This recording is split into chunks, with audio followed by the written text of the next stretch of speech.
നിങ്ങളുടെ ഇഷ്ട പരമ്പരകൾ എക്സ്ക്ലൂസീവായി സൺ നെക്സ്റ്റ് ആപ്പിലൂടെ തികച്ചും ഫ്രീ ആയി ഇപ്പോഴേ ആപ്പ് ഡൗൺലോഡ് ചെയ്യൂ. അച്ഛനമ്മമാരുടെ വില നിനക്കിപ്പം മനസ്സിലാവില്ല. അതറിയണമെങ്കിൽ നമ്മുടെ കുഞ്ഞ് ഈ ഭൂമിയിലേക്ക് വരണം. ഇപ്പൊ നീ നമ്മുടെ കുഞ്ഞിന് ജന്മം നൽകാൻ ശരിക്കും ഓരോ വേദനകൾ സഹിക്കുന്നില്ലേ? അതുപോലെ ഓരോ വേദനകൾ സഹിച്ചു തന്നെയാ എൻ്റെ അമ്മ എനിക്ക് ജന്മം നൽകിയത്. അയ്യോ, അതിന് അങ്ങനെയല്ലെന്ന് ഞാൻ പറഞ്ഞോ? ഇല്ല, പക്ഷേ നിന്റെ പെരുമാറ്റത്തിൽ അതുണ്ടായിരുന്നു. നീ അച്ഛൻ്റെ അമ്മയുടെയും സന്തോഷം നേരിക്കേണ്ടതല്ലേ? നമ്മൾ അവിടെ ചെന്നതിൽ അവരെത്രമാത്രം സന്തോഷിച്ചു. ആ സന്തോഷത്തിന് പകരം വെക്കാൻ വേറെ ഒന്നുമില്ല ഈ ഭൂമിയിൽ. ശരി, ഏതായാലും ഞാൻ സുശീലാന്റിയെ വിളിച്ച് നമ്മൾ തിരിച്ചെത്തിയ കാര്യം പറയട്ടെ. ദേവിയേട്ടനെ പോയി ഫ്രഷ് ആവ്. ചെല്ല്.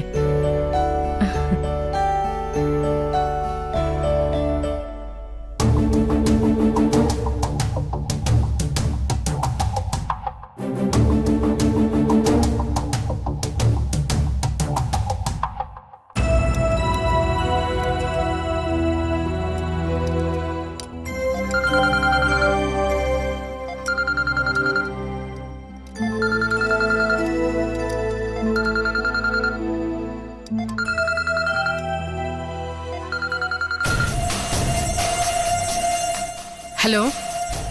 ആന്റി, ഞാൻ ഹർഷയെ. നിന്റെ ഒരു വിവരം ഇല്ലല്ലോ ഹർഷേ. ഞാൻ വിചാരിച്ചു നീ രവിയുടെ വീട്ടിൽ സ്ഥിരതാമസമാക്കിയെന്ന്. എന്തൊക്കെയുണ്ട് അവിടുത്തെ വിശേഷം? എന്റെ പൊന്ന ആന്റി, ഒന്നും പറയണ്ട. കുറച്ച് ദിവസത്തെ ജയിൽവാസം കഴിഞ്ഞ് ദേ ഇങ്ങോട്ട് ഇറങ്ങിയത് പോലുണ്ട്. അല്ല, അവിടെ രവിയുടെ അച്ഛനും അമ്മയും മാത്രമല്ലേ ഉള്ളൂ? മതിയല്ലോ. അവരുടെ നോട്ടത്തിന് പോലും CT സ്കാനിങ്ങിനേക്കാളും പവറാ. അപ്പൊ നിന്റെ വയറ്റിലെ കുഞ്ഞ് ആണോ പെണ്ണോ എന്ന് അവര് കണ്ടെത്തി കാണുമല്ലോ. അത് ഞാൻ ചെന്നപ്പോഴേ അവര് പ്രവചിച്ചു ആൺകുട്ടിയായിരിക്കുമെന്ന്. പക്ഷേ പെൺകുഞ്ഞായിരിക്കുമെന്നാ എന്റെ വിശ്വാസം. അതെന്താ നിനക്ക് അങ്ങനെ ഒരു വിശ്വാസം? അല്ല, അത് പിന്നെ അബോർഷനായി പോയ കുഞ്ഞ് ആൺകുഞ്ഞായിരുന്നു എന്ന് ഡോക്ടർ എന്നോട് പറഞ്ഞിരുന്നു. ഓ, അപ്പൊ എന്തായാലും രണ്ടാമത്തേത് പെൺകുഞ്ഞ് തന്നെ ആവുമല്ലോ. അങ്ങനെയൊന്നും ഇല്ല ഹർഷേ. എനിക്ക് ഇന്ദ്രന് സത്യനും ഉണ്ടായതിനു ശേഷമാ സോന ജനിച്ചത്. അമ്മയുടെ കുടുംബക്കാരൊന്നും അല്ലല്ലോ അവള്. അമ്മയുടെ പാരമ്പര്യം തന്നെ അവക്കും കിട്ടാൻ. അല്ല, അതൊക്കെ വിട്. ആന്റിയുടെ വിശേഷങ്ങൾ എന്തൊക്കെയാ? വീട്ടിലിപ്പോ പ്രശ്നങ്ങളൊന്നും ഇല്ലല്ലോ? ഓ, അതൊന്നും ഫോണിൽ കൂടി പറഞ്ഞാൽ ശരിയാവില്ല ഹർഷേ. നമുക്ക് നേരിട്ട് സംസാരിക്കാം. എന്നാലേ ആന്റി ഇപ്പൊ തന്നെ ഇങ്ങോട്ടൊന്ന് വാ. എത്ര ദിവസമായി നമ്മൾ നേരി കണ്ടിട്ട്? ശരി, എന്നാ നീ വെച്ചോ, ഞാൻ ഇപ്പൊ തന്നെ ഇറങ്ങാം. ശരി.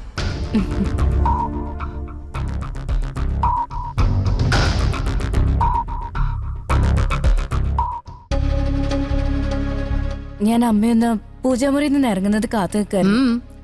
എന്തിന്? ട്രാവൽസിന്ന് ശ്യാമേട്ടൻ വിളിച്ചിരുന്നു. ഇന്ന് അവിടെന്തോ ഓഡിറ്റിംഗ് നടക്ക. എന്നോടൊന്ന് ചെല്ലാൻ പറ്റുമെന്ന് ചോദിച്ചു. അമ്മ കുറച്ച് സമയം മോളെ നോക്കിയാ. അയ്യോ, ഞാൻ ഹർഷയോട് അങ്ങോട്ട് ചെല്ലാൻ സമ്മതിച്ചു പോയല്ലോ. ഒരു അത്യാവശ്യ കാര്യം ആയതുകൊണ്ടല്ലേ അമ്മേ. ഹർഷയമ്മയ്ക്ക് നാളെ കണ്ടാലും പോരെ? അത് പോരാ, ഞാൻ ഇപ്പൊ തന്നെ പോകും. അല്ലെങ്കിലും കൊച്ചുങ്ങളെ നോക്കുന്ന വേലക്കാരുടെ പണി ഞാൻ അങ്ങ് നിർത്തി. ഹർഷയുടെ വീട്ടില് ജോലിക്കാരിയായി അമ്മയ്ക്ക് പോകാല്ലേ? അതന്ന്. ഇപ്പൊ ഞാൻ പോകുന്ന അങ്ങനെയല്ല. പിന്നെ പിന്നെ എങ്ങനെയാണാവോ? അവളുടെ അമ്മയായിട്ടോ അതോ അമ്മായിമ്മയായിട്ടോ?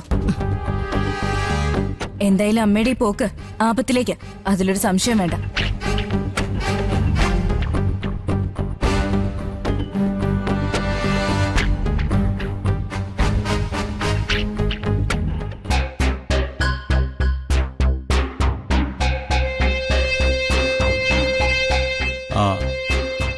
കണ്ണാ, വിനായക റൈസ് മില്ലിന്റെ ബാലൻസ് എല്ലാം തീർത്ത് ക്ലിയർ ചെയ്തിട്ടുണ്ട്. സത്യം വിളിക്കുകയാണെങ്കിൽ ഒന്ന് പറഞ്ഞേക്ക്. ഓ, പറയാം. സത്യൻ ഇനി കടയിലോട്ട് വരില്ല ഇന്ദ്രേട്ടാ? പിന്നെ വരാതെ. അവനില്ലാതെ ഈ കടയുണ്ടോ? ഇനി വിളിക്കുമ്പോ ഇതുകൂടി ഒന്ന് പറഞ്ഞേക്ക്. അവൻ പിണങ്ങിപ്പോതില് ഇന്ദ്രേട്ടന് നല്ല വിഷമമുണ്ടെന്ന് അവൻ അറിയട്ടെ. അവനുള്ളപ്പോൾ എനിക്കൊരു ടെൻഷനും ഇല്ലായിരുന്നു. ഇതിപ്പോൾ എല്ലാം കൂടി എനിക്ക് വട്ടി പിടിക്കുന്ന പോലെ. നമസ്കാരം ഇന്ദ്ര.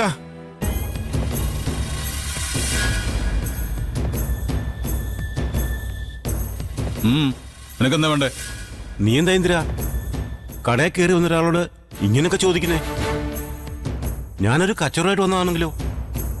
നീയുമായിട്ടൊരു കച്ചവടവും അതിന്റെ ലാഭവും എനിക്ക് വേണ്ട. വേണ്ടെങ്കിൽ വേണ്ട. അപ്പോ ഞാൻ വന്ന കാര്യം പറയാം.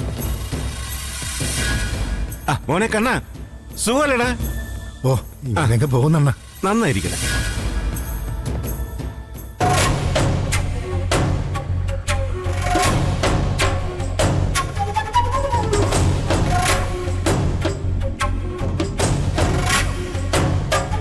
ഞാൻ നിന്റെ മുന്നിൽ ഇരിക്കുന്നത് നിനക്ക് ഇഷ്ടപ്പെട്ടില്ലെന്നറിയാം. പക്ഷേ ഇത് ഇരുന്ന് സംസാരിക്കേണ്ട കേസാ.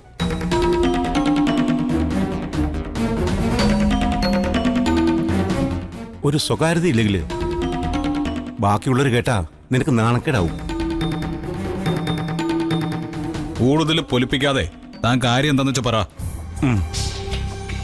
അതെ, ഈ ഷോപ്പ് സച്ചി സാറിൻ്റെ അടുത്ത് പണയം വെച്ചിട്ട് ശരിയായ ഓണറുടെ സഹായം കിട്ടിയില്ലല്ലോ. അത് ചോദിക്കാൻ നീ ആരാ? സച്ചി സാറിന്റെ ഫിനാൻസ് കമ്പനിയിലെ മാനേജർ രഘു അല്ലേ? ഞാൻ അവനോട് പറഞ്ഞോളാം. അത് പോരല്ലോ ഇന്ദ്ര. രഘു എന്ന അനുപമയുടെ സൈൻ ഇല്ലാതെ നിനക്ക് പണം തന്നത് ദാസാറ് പറഞ്ഞിട്ടല്ലേ?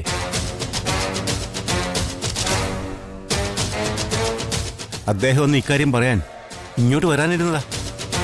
പെട്ടെന്ന് ബാംഗ്ലൂരിലെ മകളുടെ അടുത്തേക്ക് പോകേണ്ടി വന്നുകൊണ്ട് ഈ ജോലി എന്നെ ഏൽപ്പിച്ചു.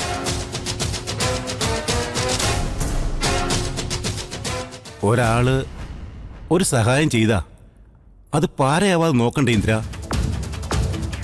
സച്ചി സാറിന്റെ കമ്പനിയിൽ നിന്ന് ദാസാറിനെ വിളിച്ച് ചോദിച്ചു തുടങ്ങി. അതെന്തിനാ അവിടെ നിന്ന് ദാസാർ എന്നെ വിളിക്കുന്നത്? രഘുവല്ലേ എനിക്ക് പണം തന്നത്, അവൻ എന്നെ വിളിച്ചാ പോരെ?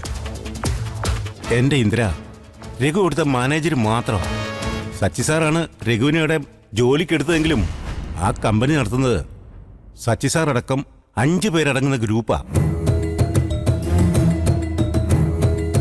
അവിടെ ഓരോ കാര്യങ്ങൾക്കും ഓരോ സെക്ഷനാ.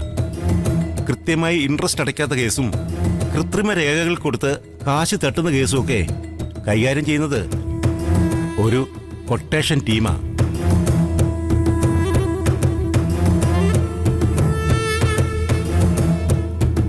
അവരുടെ കയ്യിലേക്ക് ഇന്ദ്രന്റെ കേസ് പോയാ രഘുവിന്റെയും ദാസാറിന്റെയും മാത്രമല്ല, സച്ചി സാറിന്റെ കൈ പോലും അത് നിൽക്കില്ല.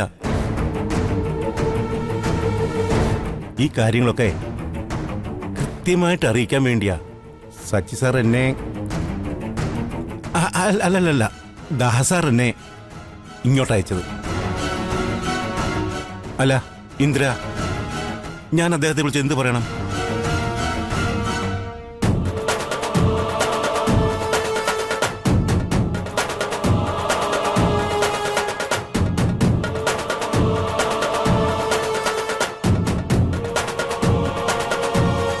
എന്ത് പറയണം ഇന്ദ്ര? അത് 2 ദിവസം ടൈം കൂടെ ഞാൻ ചോദിച്ചൊന്ന് പറ. അതിനിടയിൽ അനുപമയെ കൊണ്ടുവന്ന് ഞാൻ സൈൻ ചെയ്യിപ്പിക്കാം. ഇല്ലെങ്കിൽ അവരിൽ നിന്ന് വാങ്ങിയ പണം ഞാൻ തിരിച്ചു കൊടുക്കാം. ഓക്കെ, ഇന്ദ്രനായതുകൊണ്ട് 2 ദിവസം ഒരു വെയിറ്റ് ചെയ്തേക്കും. എന്നാ ഇറങ്ങട്ടെ ഇന്ദ്ര? എടാ കണ്ണാ, സുഖം തന്നെ അല്ലേടേ? ഓ, ഞാൻ ഇറങ്ങട്ടെ.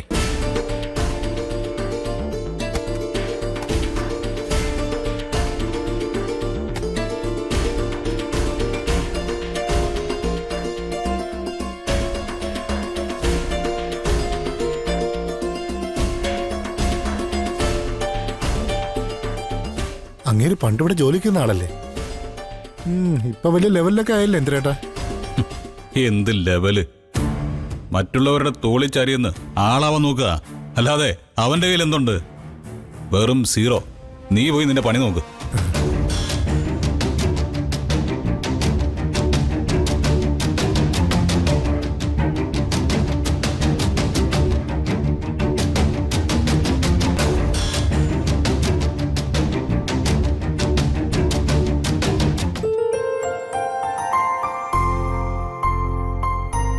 കാര്യങ്ങളൊക്കെ കൈവിട്ടു പോവുക ഹർഷേ.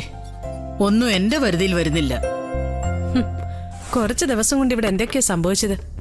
എന്നിട്ടിപ്പോ ഇന്ദ്രന്റെ അവസ്ഥ എങ്ങനെയാ? അവന്റെ കാര്യം ഓർക്കുമ്പോ നല്ല സങ്കടമുണ്ട്. വിഷമം കൊണ്ടാണെന്ന് തോന്നുന്നു. അവന്റെ സ്വഭാവത്തിൽ നല്ല മാറ്റമുണ്ട്. അവൻ പോലും എന്റെ കൈവിട്ടു പോകുന്നുള്ള പേടിയെ എനിക്ക്. പിന്നെ ഇന്ദ്രനെ കുറ്റം പറയാൻ പറ്റുമോ? എന്തൊക്കെ കാര്യങ്ങൾ ഇവിടെ നടന്നത്? അല്ലെങ്കിൽ ശ്യാമും സോനയും ഇന്ദ്രനോട് ചെയ്തത് വലിയ നന്ദികേടല്ലേ? അതെ, അതുകൊണ്ട് അവളെ ഒരു മകളായിട്ട് പോലും ഞാൻ പരിഗണിക്കുന്നില്ല. ഇപ്പൊ തന്നെ ഞാനിങ്ങോട്ട് പോരാൻ തുടങ്ങിയപ്പോ കുഞ്ഞിനെ നോക്കാൻ വേണ്ടി പറഞ്ഞതാ. പറ്റില്ല എന്നും പറഞ്ഞ് ഞാൻ ഒഴിഞ്ഞു മാറി ചെയ്തത്. അത് നന്നായി. ആന്റി ചെയ്തതാ ശരി. കൂടെ നിന്ന് കടിക്കുന്ന വിഷപ്പാമ്പിനൊന്നും പാല് കൊടുക്കേണ്ട ഒരു കാര്യമില്ല. ഈ ഇന്ദ്രന് ഇതെന്താ പറ്റിയത്?